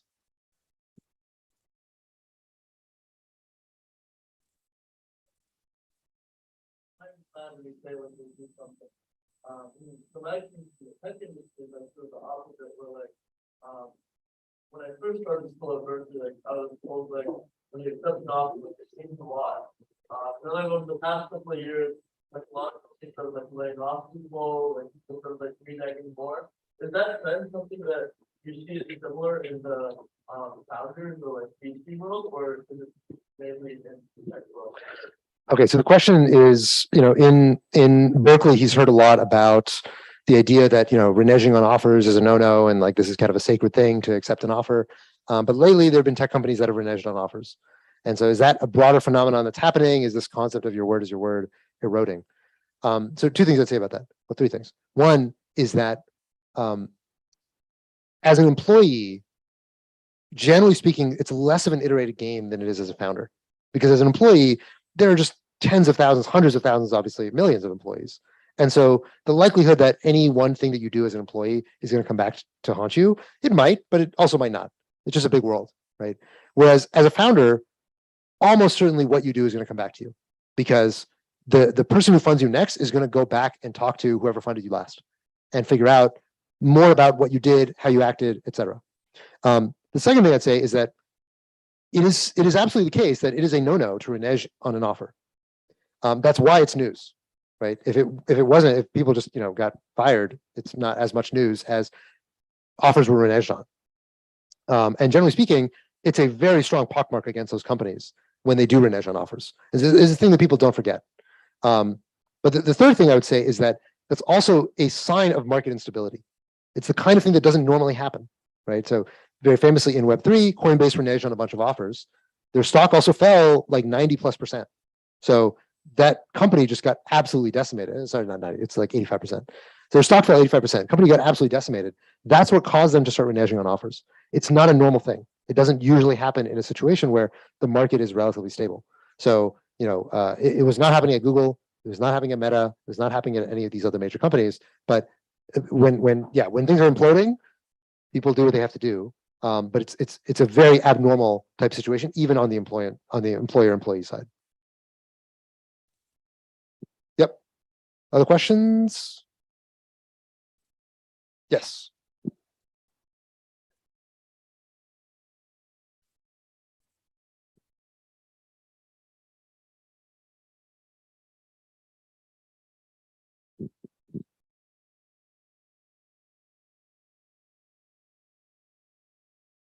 Yeah, so the question is, what is the ideal composition of a round? Do you want to have one lead? Do you want to have two co-leads? Do you want to have one the lead, take like 95% of the round? I think once you have a lead, I don't know that it signals that much. The big question, if I see a co-lead situation where there's two big investors each writing a big check, there are two ways that happens. One way that it happens is that the round is really big and no single lead can like take down the whole thing. That's one possibility. Not very likely at a seed round or a Series A. Second possibility is that two people were fighting over the round and the founder had the flexibility to say, you know what, I want both of you. None are going to get exactly what you want, but you're going to split the baby, right? And that's a show of strength. A third possibility is that these two people liked the deal, but none of them wanted to take a full bite because they're kind of like, oh, yeah, I like this, but I'd rather work with somebody else on it, and it kind of split some of the risk, right?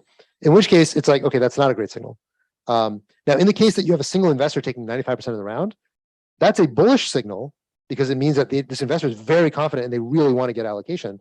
But usually as a founder, you should have the negotiating leverage to say, wait, I want other people in the round too. I want some angels. I want some strategics. I want you to be 75% of the round, but not 95%. If a fund has 95% of the round, not always, but sometimes it means that basically they bullied you and said, look, if you want our money, we got to take everything. And sometimes it happens, and I mean, it's okay. It's not a very bad signal, but most of the time, if the founder has a lot of leverage, they'll say, okay, I'm going to give you 75, I'm going to give you 50, but I have other ideas about how I want to construct the round. So that would be my answer to that question. Okay, online questions? Yeah, so there's a question about like, do investors act uninterested just for like the negotiation purpose, and how do you help? Do investors act uninterested for negotiating purposes? No, they do not do that. It is not in an investor's interest to act uninterested, because for an investor, like for the most part, They are competing for you. And when they're competing for you, the thing that they know you want to see is that they're excited. If you see an investor who's not excited, are you going to want their money? No, right? If you have options, you're going to say, no, I'd rather, at the margin, I'd rather take the investor that's more excited. So investors, it's in their interest to convince you that they're excited, they're animated, they're going to work hard for you. Okay. So if an investor is acting uninterested, they're probably uninterested. That is the baseline assumption that you should be making. We good? Another question.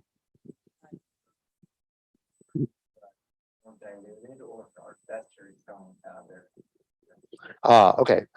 So the question is, when you go raise another round, are you getting diluted or are investors selling to other investors? The answer is that if you are raising a round, you are getting diluted because you are trying to raise money into your company, right? That's why you're raising a round.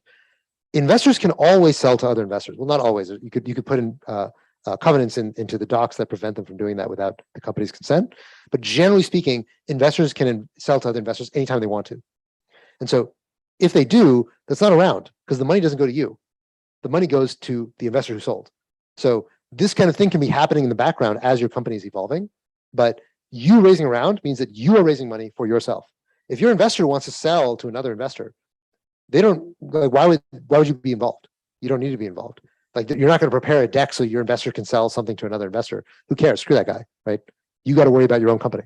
So as a founder, if you are raising another round, now sometimes when you're raising a round, and this is a bit out of the scope of what we're going to talk about in this course, but sometimes if you're raising a round, you can also do some secondary transactions in that round, meaning that you can raise money for the company, but also sell shares to expand the round from either prior investors or from employees. So it's a way, now it's not the same thing because you'll be selling common stock if you're selling employees as opposed to selling preferred stock. Again, I'm not going to go into any of the details on that, but it is a thing that sometimes happens. But generally speaking, if you're raising a round, that means you, the company, are raising a round and it's dilutive. Cool. Yes.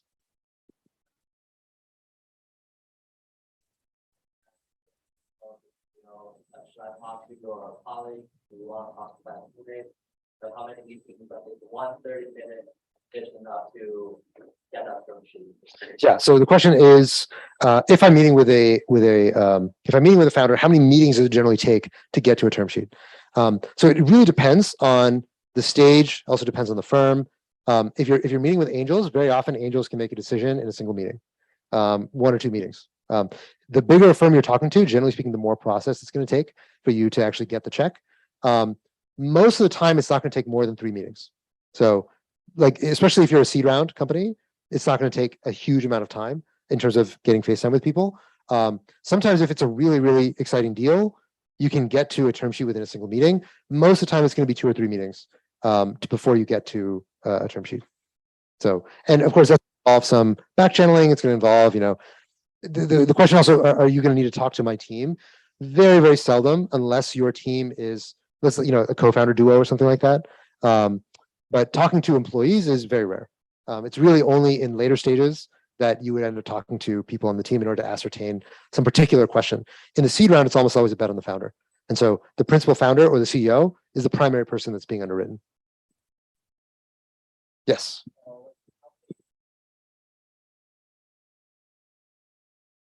How many angels versus funds would I recommend? Broadly speaking, my answer would be, it really doesn't hurt you to accept angels because angels are much smaller. So they're going to take much less dilution on your cap table, and pound for pound, they're going to do more for you than a big VC would. So now that being said, some angels are not that valuable, right? So you want to kind of be discriminating about these angels, and some angels are a pain in the ass. Some angels are even worse than not having the money at all. So you want to vet angels, but generally speaking, our rule of thumb and what we tell our founders is that you want to be as promiscuous with angels as possible. Take as many on the cap table as you can because they're cheap, they're easy to get, and the great angels are worth their weight in salt and gold. Cool. Okay, moving on. I was worried that this wouldn't be long enough. I realized that was a very foolish concern. We're going to go all the way to 6, I think. Okay, putting around together. So you want to know how much you need to raise and what you're going to spend it on. And that kind of brings us to valuation. And I want to talk about this because this is a thing that I think very, very, very commonly people have very warped perceptions around valuation. Most people perceive valuation to be like a grade.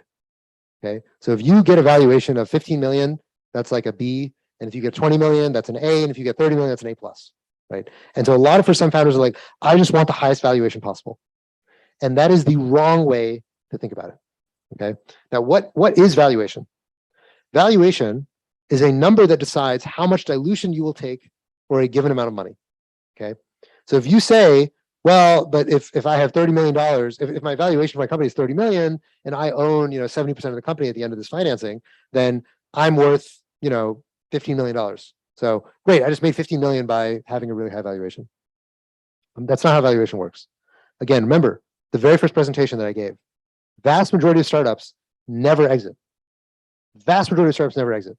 Like 98, 99% of startups in the seed round, you don't see a penny. And so what is valuation then?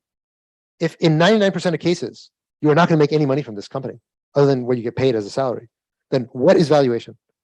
Valuation is a tool. It is a tool that you can use to get the capital you want and the partners that you want. Okay. And to help make your startup more successful. Ultimately, that's the only thing that matters in the long run, is maximizing the chance that your startup is successful. That's what valuation does. And so a lot of first-time founders will say, they'll go talk to a bunch of VCs, and whoever gives them the highest valuation is the one that they accept. And almost always, the funder that gives you the highest valuation is not the best VC. Almost always the case. Okay. Now, if you optimize for valuation, you'll end up accepting money from the highest bidder. And the highest bidder is not the person that's going to maximize the chance of success for your startup. Now, sometimes it doesn't matter. Sometimes money is just money, and there's no differentiation among VCs. In which case, fine, take the totally. You should take the highest valuation, the lowest dilution.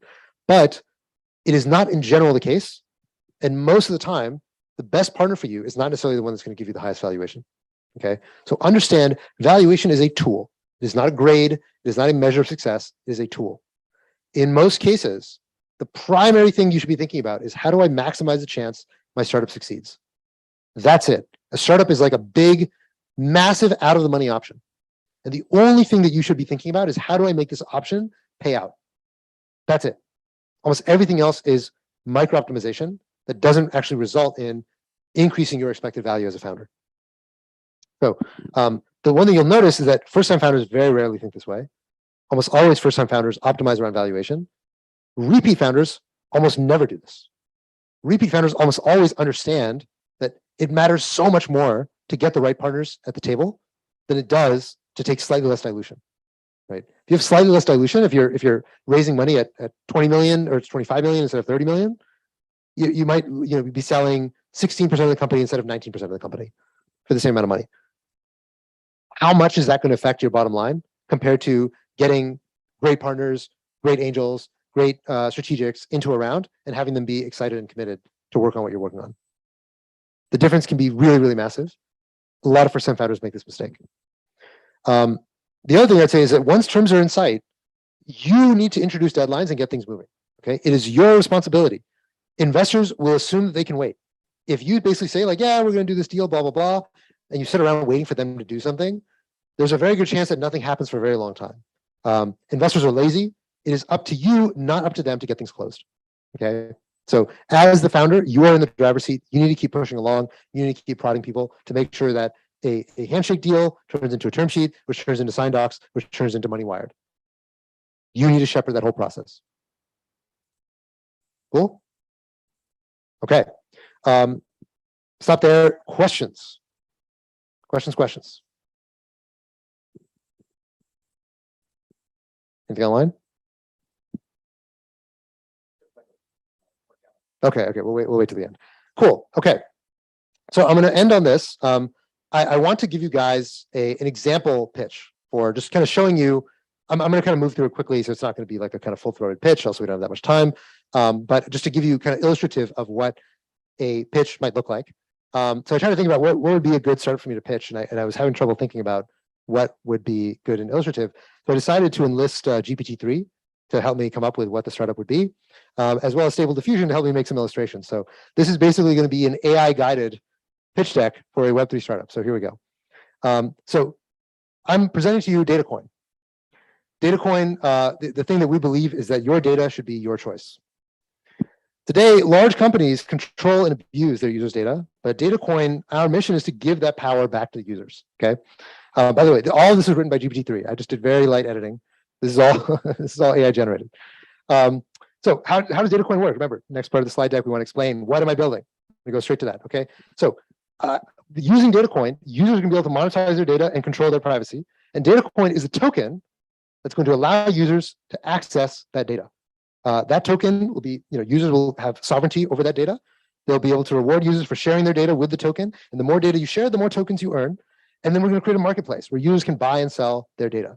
Our vision is that this is going to be the way the future works. There's no way that in the future, big companies are going to have total sovereignty over all this data. Okay. I want to talk about the opportunity. There are over 3 billion internet users that generate data that can be monetized. By the way, these numbers, I don't believe, I think these numbers are wrong, but this is what GPT-3 thinks. The global data market is expected to grow from 1.7 billion in 2016 to over 3 billion by 2021. Datacoin is going to enable users to monetize their data in a way that's convenient, safe, and secure. If you see this graph, you can see very clearly number go up. As you can see here in 2011, as in 2010, and in 2010 again, numbers kept increasing. So now we've, in terms of traction, we've been featured in TechCrunch, in Mashable, in VentureBeat. We've got a huge community on Discord and on Twitter. So in terms of the team, so these are the names for the team I came up with. I asked it for descriptions and it got serial entrepreneur with experience in Web3 technologies and data science for the CEO, degree in computer science from Stanford, worked as a software engineer at Google and Facebook. The CTO has a degree in data science from Stanford and worked as a data scientist at Google and Facebook. So, and these were what I thought were the logos for Google, Facebook, and Stanford. So pretty cool. So our ask, we're trying to raise $1 million. The money is going to be used to build a platform, hire talent, and market the platform. Now, why we'll win? There are a few reasons why I think Datacoin is going to be the future of data. First, we're solving a real problem that affects billions of people. We've got a strong team with the experience and expertise to build a successful platform. We've got a clear path to monetization using the data token. We have a strong advisory board. I don't know why GPT-3 thinks that would be a thing. Also, we're based in Silicon Valley, which GPT-3 values very highly. It kept saying that we're based in Silicon Valley, and so I felt like I had to include this. Cool. That's my pitch. I hope you guys invest. Now you should be a pitching machine, thanks to GPT-3. I'll stop there. Any final questions, and then we'll wrap up. Yes. So that presentation. So I think in terms of you just going through your actual deck, in principle, if you're just going to talk through it, it needn't take you more than 10 minutes. Now, in reality, if you have an engaged investor in front of you, they're going to be asking you questions along the way, right? So if you're just literally passively reading your deck or describing your deck, it shouldn't take more than 10 minutes. It should actually be pretty quick and breezy. But you'll almost never do that, right? Like that shouldn't be the way that you're conducting a pitch meeting. Questions online? People are asking, is there such a thing as an agency similar to like talent agencies that can actually get someone meeting with investors for commission? Are there agencies that can help you get meetings with investors for a commission? So there are advisory firms and investment banks that do this, but they will really only do this for a later stage company. If you are a seed round company, like if you're a Series B or Series C or a Series D investor, or sorry, a Series D fundraise, very often, especially if you're raising like $100 million or more, you will very often use some kind of advisory firm or investment bank to help facilitate the book building process. If you're a seed stage company, you should never, ever, ever do that. Okay. If I see a seed stage founder working with an advisory firm, I assume you have no idea what's going on. Like they will charge you way too much money. And like it implies that you have no idea how to get to an investor. If you're trying to start a company and change the world and you can't even get in front of an investor, like this is problem number 0, right? Get in front of an investor and talk to other human beings. If you can't do that, I have no confidence you can be able to build a startup. So as a seed round founder, you should never be using anyone else's professional services to get in front of investors. And as an investor, I would never take a meeting from, if like there's an advisory firm that's like, I have this great founder who's blah, blah, blah, blah. I would instantly say no.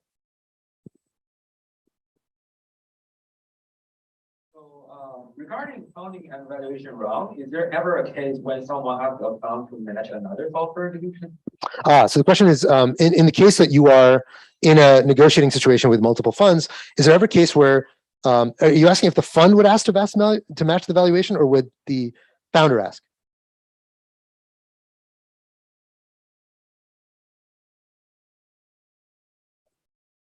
Who asking who? Sorry, I didn't follow. Oh, asking one fund to match another fund's offer. Okay, is that common? Yes, totally. That's very common. So you might say, look, I've got an offer for XYZ. If you can match that, I'll go with you. It's a very, very common thing. It's the same thing with like an employment agreement, right? If you're talking to an employer, you've got another offer here. Say, hey, if you can match that, I'll join your company. I think it's very standard. Asking, like, what do you think of like earn.com model for messaging people of high value? Okay. The question is, what do I think of the earn.com model of of asking or paying people to get into their inbox? Well, earn.com is a discontinued product that I used to work for, actually. It got acquired by Coinbase. It's now called Coinbase Earn. The paid email product, I think, has been discontinued. So I don't think you can do it anymore, but I'm sure there are other things like it. Generally speaking, I don't think this is, again, it's kind of like one step removed from the paying an advisory firm. As a founder, you should figure out how to get in front of an investor. Consider this like your first leap as a startup founder. If you can't do that, like you've got bigger problems. So now it might not be getting in front of Andreessen Horowitz or getting in front of me or getting in front of some other investor that you are excited to get in front of, but you should be able to get in front of angels. You should be able to get in front of, you know, smaller VCs and work your way up the ladder, right? Start off small and figure out your way to get there. But no, you shouldn't need to pay people in order to do that. So for the example pitching, what would you have been looking for this pitch deck more closely? Would you be looking for the actual traction? Yeah. Okay. So the question is, for that pitch deck that I just presented, how would I size that up as a founder, or sorry, as an investor, and what would I say was missing from that pitch deck? Well, a lot was missing from that pitch deck. It was one of the most obvious things that I would feel was missing from that pitch deck is an explanation of why now is different. This idea that I just described of this data marketplace that GPT-3 came up with has been tried many times before. It's a very old idea. The question is, why would this idea work now when it hasn't worked in the past? And what did previous people do wrong that Datacoin is doing right? Right. So we talked before about this concept of the idea maze. What I would want to know as an investor is, does this person know the idea maze?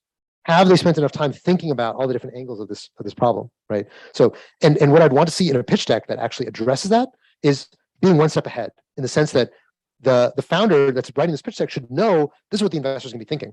And so preempt the question. This is one of the most important things to do in a pitch deck, is know as an investor, what are the questions that will be in your head, and make sure you preempt the answer through your pitch deck. Good. Any last questions before we wrap? Yes. How long should the money from like each round of funding last? How long should the money from each round of funding last? That's a good question. So it really depends. There's not a hard and fast rule, but generally speaking, 1 to 2 years is the most common number that people try to do. But it depends. There's some people who raise for a lot of money. Some people who say, look, I just need to get some money in the bank. They extend the runway by 7-8 months, and then they raise again in a little bit of time. So usually 1 to 2 years is the most common number.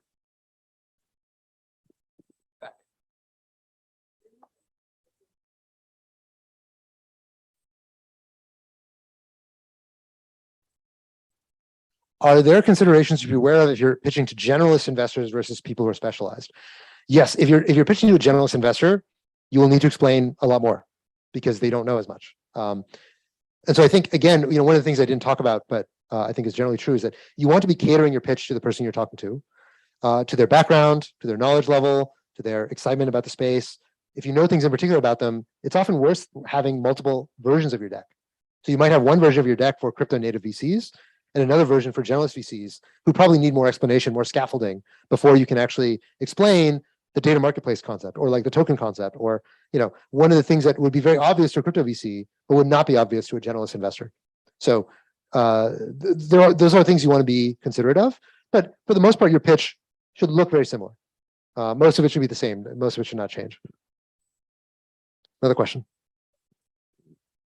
Finds a good funding round, and should we prioritize more the investor or the amount that they're investing? Yeah, okay. So the question is, how much money do you need for it to be a good fundraising round? And the second question is, should you prioritize the amount of money or the investor? So there's no general answer to that question of how much money is the right amount of money to raise. It depends on how much money you need and how much dilution you're going to take. So generally speaking, look, if you raise like 100K or 150K, that's not a lot of money.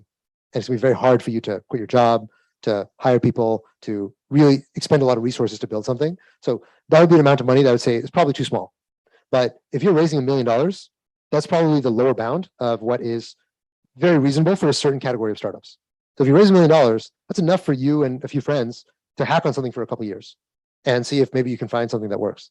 And for some categories of ideas, that's exactly what you need. And you shouldn't do anymore. You shouldn't hire a bunch of people until you actually know the right thing to build. And you want a team of like 2 or 3 people just working in a garage somewhere, thinking things through until you know what to scale.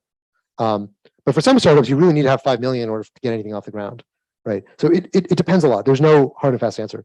The second part of your question, which was, should I prioritize the investor or the amount of money I'm raising? Again, it depends. Depends on the investor. I said earlier, you don't want to just optimize for valuation. Optimizing for amount of money is usually the same thing as optimizing for valuation.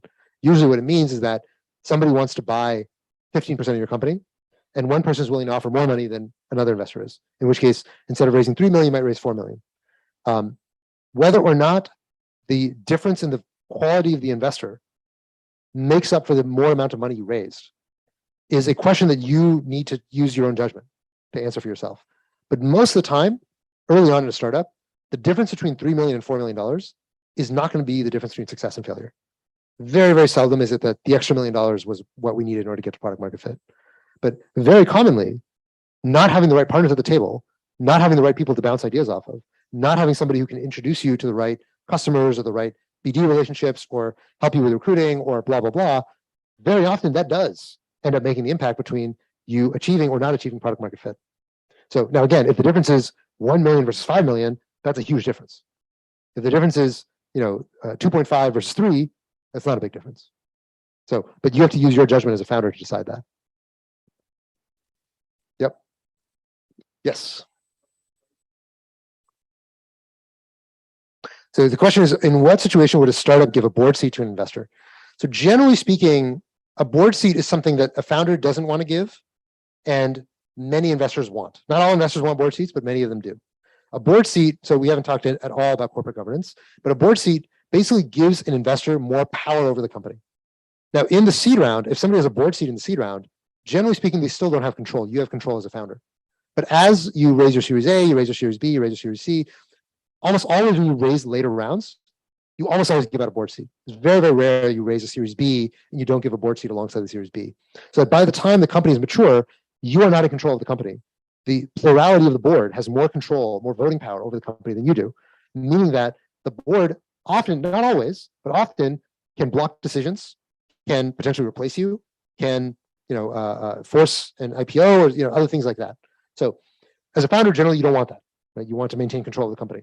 So in a seed round, it's very common that you will not give a board seat to a founder, or sorry, to an investor, but sometimes it happens. It's generally speaking a question of leverage and also a question of the kind of investor they are, how highly they value a board seat.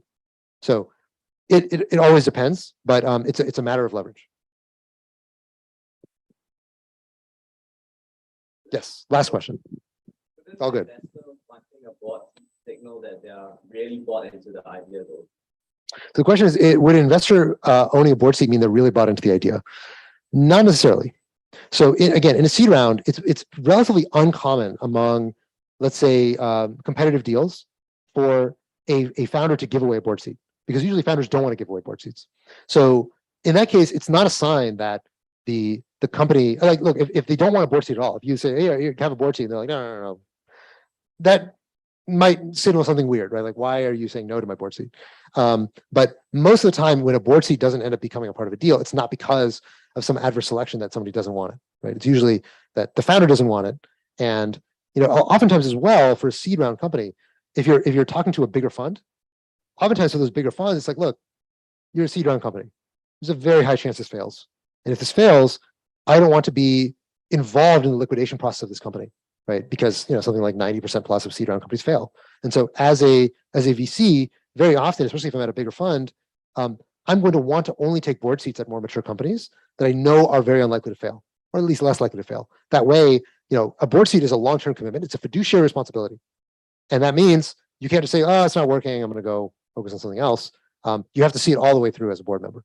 So that's another reason why at a seed round, very often VCs are more willing to say like, okay, that's fine. I don't need the board seat. But if things are working, we lead your next round, then I really want a board seat, right?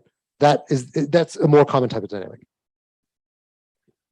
Cool. I think that's it. We are right up on time. Appreciate everybody's patience, and we'll be back next week with pitching. Pitching practice. Thank you, everybody.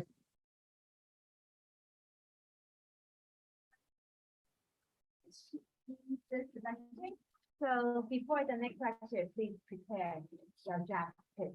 It will improve over the semester, but it's good to start. So we have something to work with in the next time.